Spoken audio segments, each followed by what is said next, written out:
sedemikian rupa. Ya, pertama terkait dengan apa terkait dengan capability dan capacity dari seorang pendidik. Nah, capability dan capacity dari seorang pendidik itu kita lihat pertama dari pendidikan akhirnya, atau kita lihat dari kompetensi yang dia miliki. Nah, kemudian durasi kerja yang dia miliki. Nah, pertama terkait dengan jenjang pendidikan yang pendidikan akhir yang dia peroleh. Nah, kemudian yang kedua terkait dengan durasi atau pengalaman dia bekerja dalam lembaga kita. Nah, inilah yang akan menjadi capacity dan capability dari seorang pendidik dan tenaga kependidikan. Nah, kemudian yang ketiga yang perlu kita lakukan, standarisasi. Nah, standarisasi terkait dengan jenjang kependidikan, kira-kira nominalnya berapa? Kalau tamat SMA nominalnya berapa? S1 nominalnya berapa? S2 nominalnya berapa? S3 nominalnya berapa? Nah, kemudian lamanya berapa kenaikan nominalnya per tahun?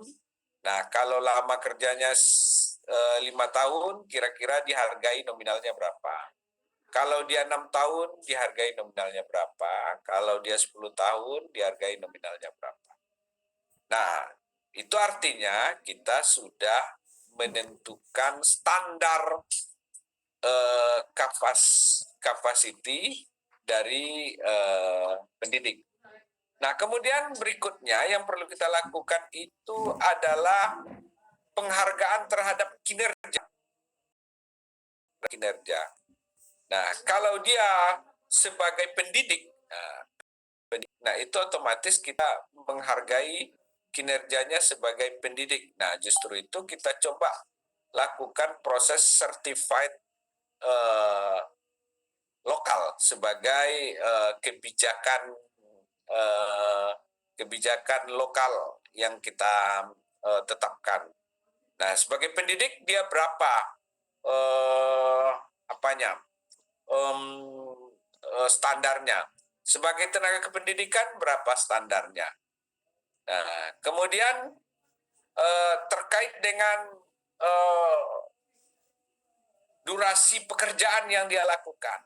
Ya, kalau 1 jampel berapa, 2 jampel berapa, dan maksimal jampel berapa, kelebihan dari maksimal berapa.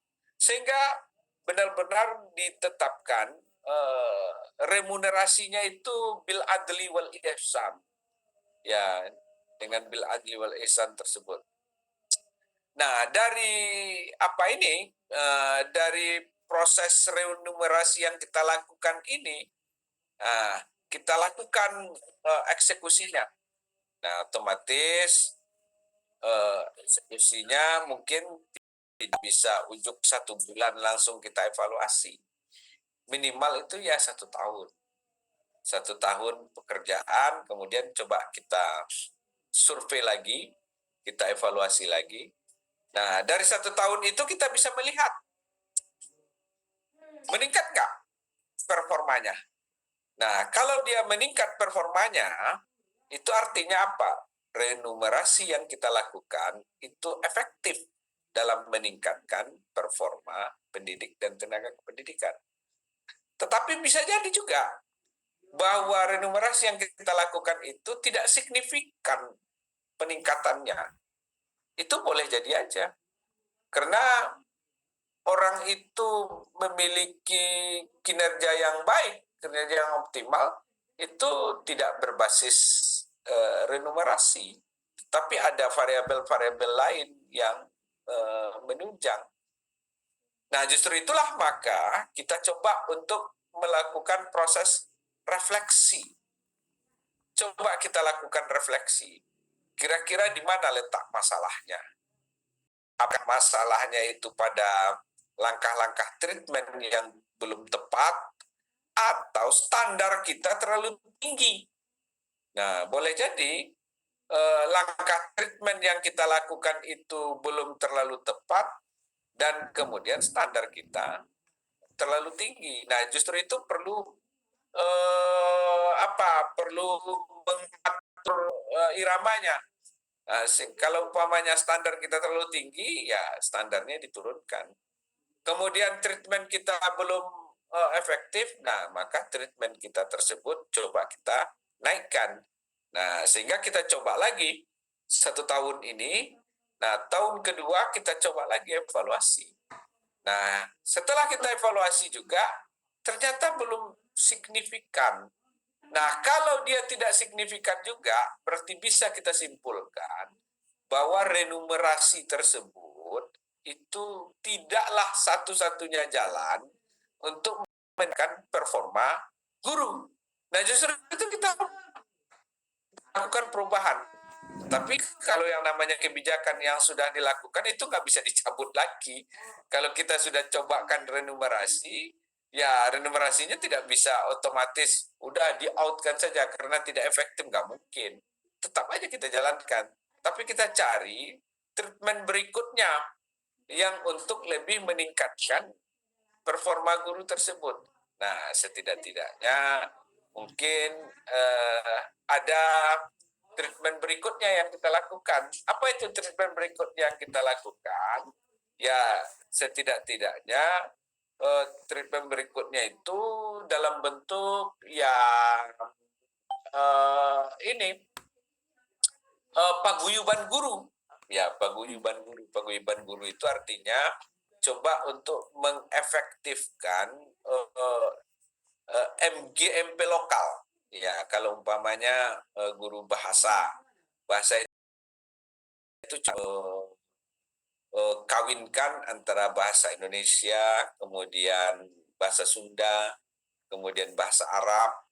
Nah, sehingga mereka bisa berdiskusi dan dibuatkan di sana ada guru pembina, ada guru senior dan guru junior. Nah, kemudian ada rumpun-rumpun ilmu sosial. Ya, ada ilmu IPS terpadu, dan kemudian ada di sana juga ilmu kayak ya rumpun ilmu IPS terpadu aja mungkin ya.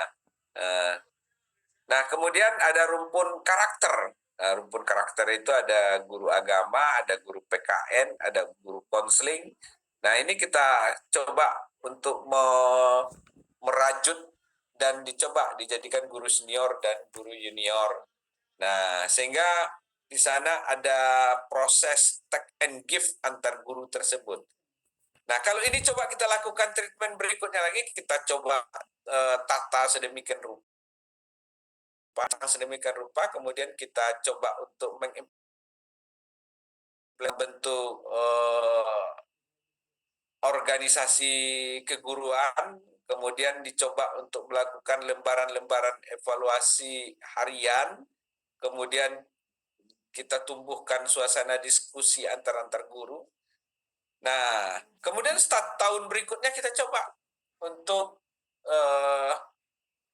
evaluasi lagi. Kira-kira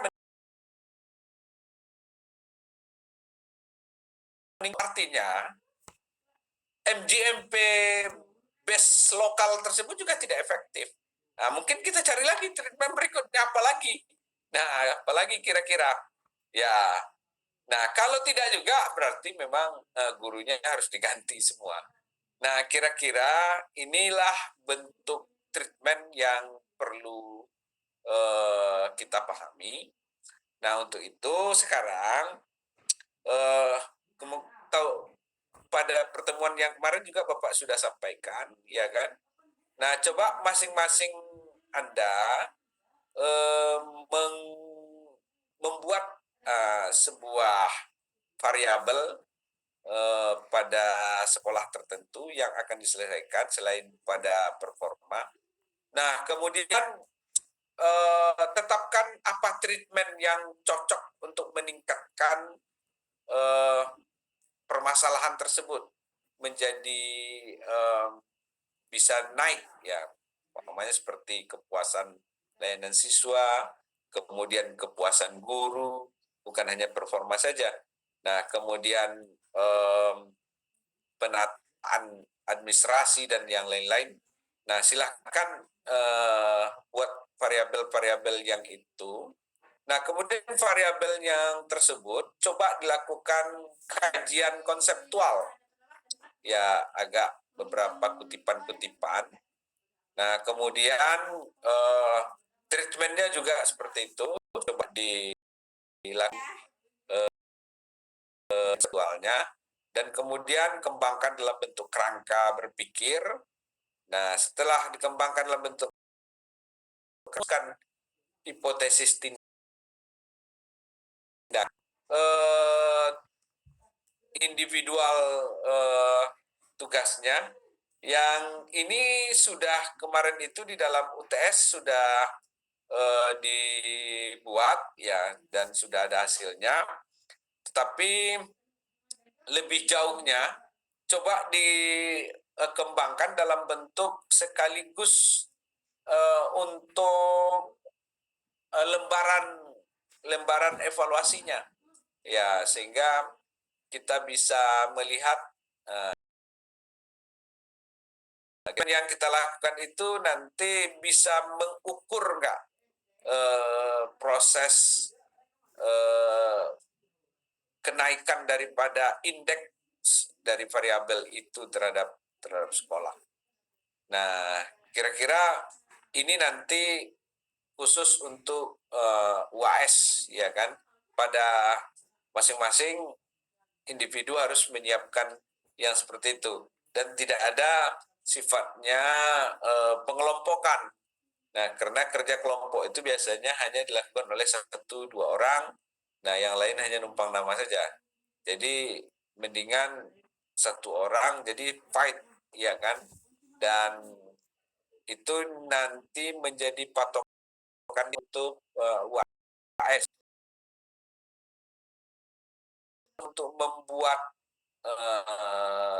penelitian tindakan itu tidak akan mungkin, karena memang penelitian tindakan itu tidak bisa ujuk-ujuk, tetapi dia harus dalam durasi lama, karena kita melihatkan proses. Minimal penelitian tindakan sekolah itu adalah 3 tahun. Ya, kalau kita mau percepat, ya paling-paling yaitu 1,5 tahun berbasis semester. Semester 1, semester 2, dan semester 3 baru laporan akhir. Kira-kira demikian. Ada yang mau bertanya, silakan. Bapak izin bertanya. Silakan, Marfu'ah. Assalamualaikum warahmatullahi wabarakatuh. Waalaikumsalam. Bapak mungkin langsung aja.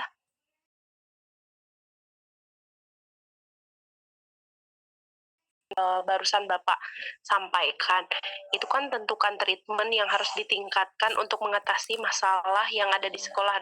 Untuk masalahnya itu satu masalah dalam hal peningkatan kapasitas guru saja, atau harus beberapa masalah gitu sih? Tergantung apa yang terpikirkan oleh Siti Marfu'ah masalahnya. Nah, kan Siti Marfu'ah kan sudah ada gambaran satu sekolah, atau minimal jalan-jalan, atau kemarin kan sudah pernah